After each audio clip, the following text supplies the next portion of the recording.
Hi everybody, welcome back to Sin City Living. Jason here bringing you today's video. And for today, I guess it's basically part 3 of one we've been shooting lately. Just suggestions we've been getting from our fans on some of the phrases that people may not understand when it comes to craps. So we thought we'd just explain out some of these phrases for you guys. I don't think I'm going to be doubling up with any of our other videos, but if I do, sorry about that. So let's start with some fairly basic ones. The place bets. So we'll look at the place bets, and there's a few terms with the place bets that confuse people at times. If they're brand new players, they'll be very, very confused at some of the very standard phrases, such as inside and outside. Okay, inside is the 4 inside numbers. Outside is the 4 outside numbers, but it does not include the point, and that throws people off partially on the amounts. For instance, if one of the outside numbers is the point, let's say you're on a $15 minimum bet table. If one of the outside numbers is the point, not including this one, we're talking 45 outside, 15 per number. If the 6 or 8 is the point, now we're looking at 60 outside, right? Because you've got 15 per number. Same thing goes with the inside, but the inside has even more possibilities. If the 5 or 9 is the point, then you're looking at 51 inside, 18, 18, and 15. When people say inside or outside, they are referring to proper bets. If not, they definitely need to give an amount. If somebody throws us $50 and says, I want the inside here, we're going to look at them and say, throw me another $1. If they meant that they only wanted 45 inside, basically improper on the 6 and 8, they need to tell us that. They need to tell us that. The dealers cannot automatically assume that somebody wants improper. Dealers have to assume that somebody wants a proper bet. Now, if the point were a 6 or an 8, now we're looking at 48 inside, because you're losing one of the caps. You're losing one of the $15 or one of the $3 caps. So it goes from 51 to 48. Now, if the point were a 4 or a 10, now at this point we're looking at 66 inside. 66 inside. So if someone throws us $60, says I want the inside, again, they're not going to assume. It's kind of obvious at that point. 60 on this would be pretty obvious as 15 each, but the players should specify I want 15 a number. Just like when people throw us $75 and say, give me a cross. And this is 81 across on a $15 minimum bet table.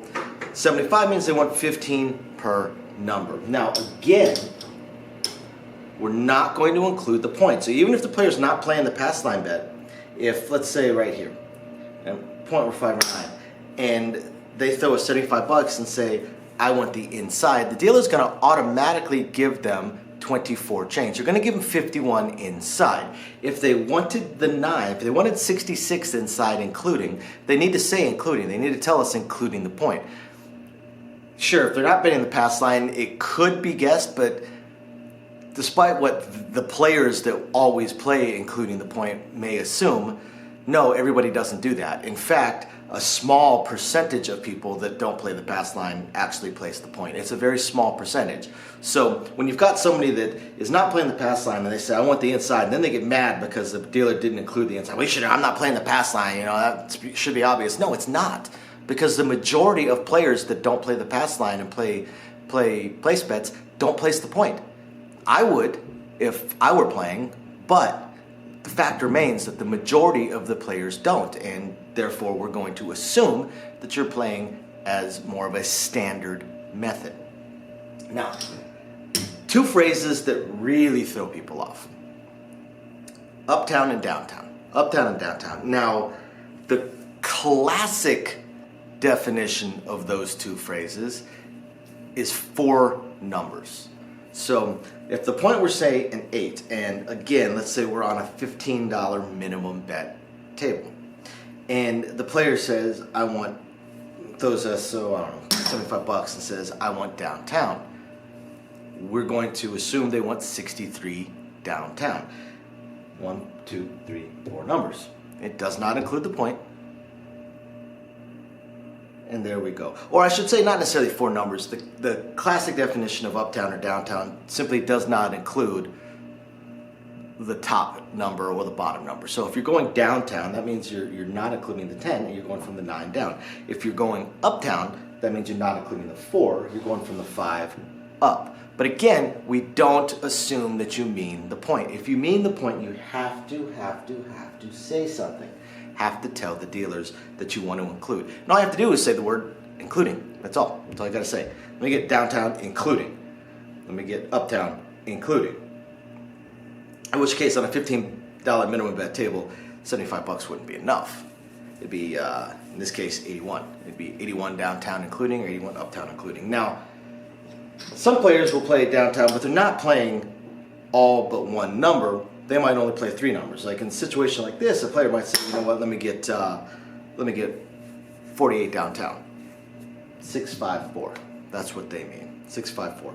If it were uptown, it'd be 6, 9, 10. Okay, that's not the classic definition of downtown or uptown, but that's generally what they will go for. Uptown or downtown is basically meaning from a certain point down to the lowest number and from a certain point up to the highest possible number. Now, another one that confuses players, and this is going to be more on the center action, although it can also be on the field. Let's look at, say, a hard 10. Say a player bets a hard 10, says, let me bet $1 for the dealer's piggyback. That means it is piggybacked onto their bet, and it is placed on top of their bet. And it's another way of saying player control. That's really all it means. You don't piggyback your bets up here, except in very rare situations that I actually have not seen in a long time. I've only seen it once. You'll just say player control. But over here, you'll say piggyback. If you do say player control, they're going to piggyback it. That shows the cameras that it is under the player's control. And then they can do whatever they wish to it.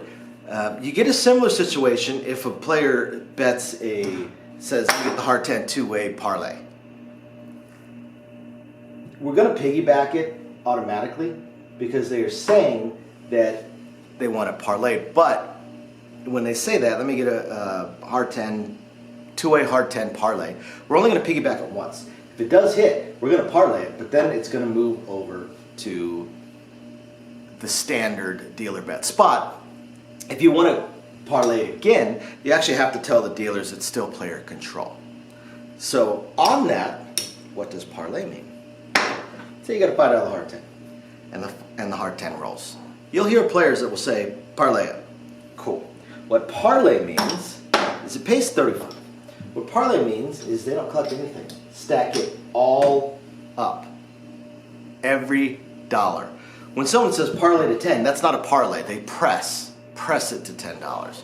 So they would still collect $30. If they say parlay to a quarter, that's not a parlay. We know what they mean, but it's not a parlay. Parlay is all of it. You are parlaying every dollar you just made up into the bet. You can also parlay and move it. We'll help players that'll do that. They'll bet at, say, a C&E, and let's say at 12 rolls. They'll say parlay to a horn. Cool. That's pretty easy. You now have an $8 horn, which is a proper bet as well. But parlay to a horn. You're parlaying it to another bet, which sports bettors will understand that because when they bet a 4 or 5 team parlay, that's exactly what they're doing. If they win the first one, every dollar that they have parlays to the next bet. If they win that one, every dollar they made parlays to the next bet. So same thing over here. So you can parlay it around. Now, if it parlays to an improper bet, they're either going to ask you what you want to do with it, or they're going to give you change.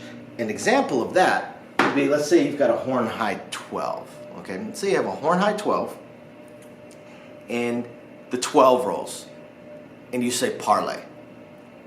Okay, they'll parlay you to $60, and they'll give you $2 back. Or they'll say, what do you want to do with the $2?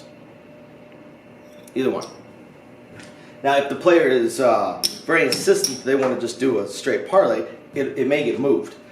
Let's say you've got a $5 horn high 12 and 11 rolls, and you say parlay. And they say, what do you want to do with the extra dollar? Parlay, which when people keep insisting, just parlay, that means they learn the word, they don't entirely understand the bets all that well.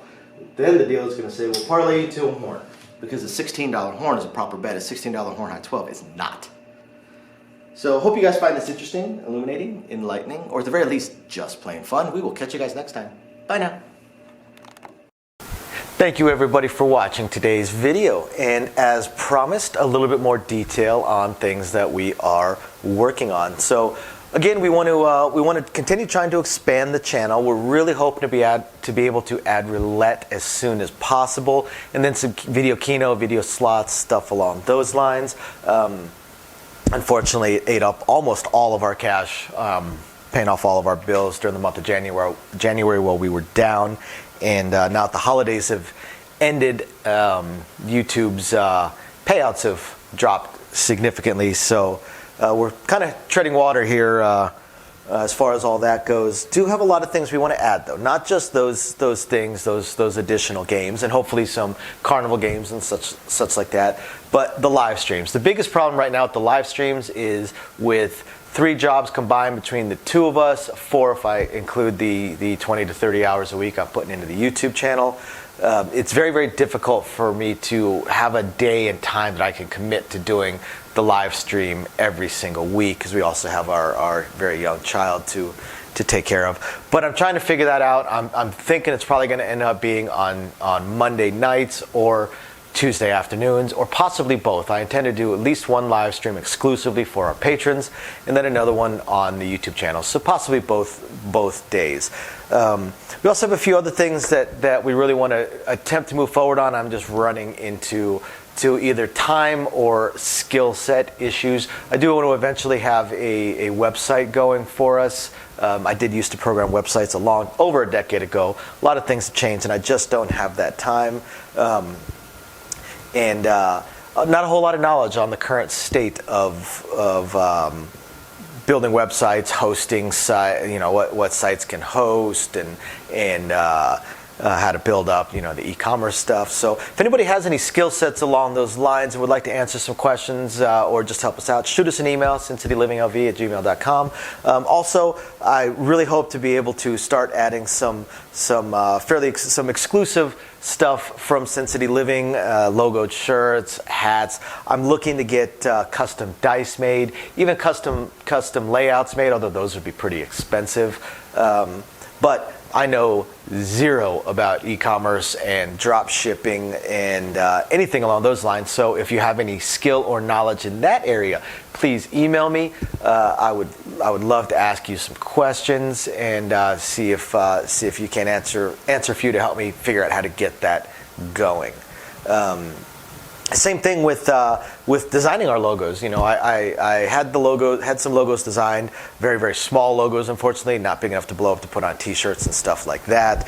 And again, I know I know nothing about logo design, graphic design, any kind of websites that could do it. I literally know nothing. So if you have any skill or knowledge in that area also, please email me, and you're willing to answer some questions, please email me and let me know.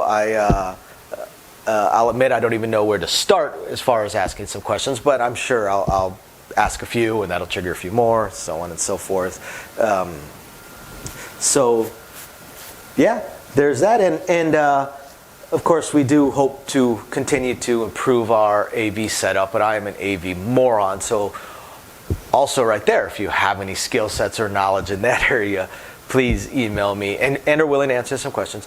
Please email me and let me know. We would love to help. Otherwise, again, thank you everybody for watching, and we're very excited to continue bringing you our videos. Bye now.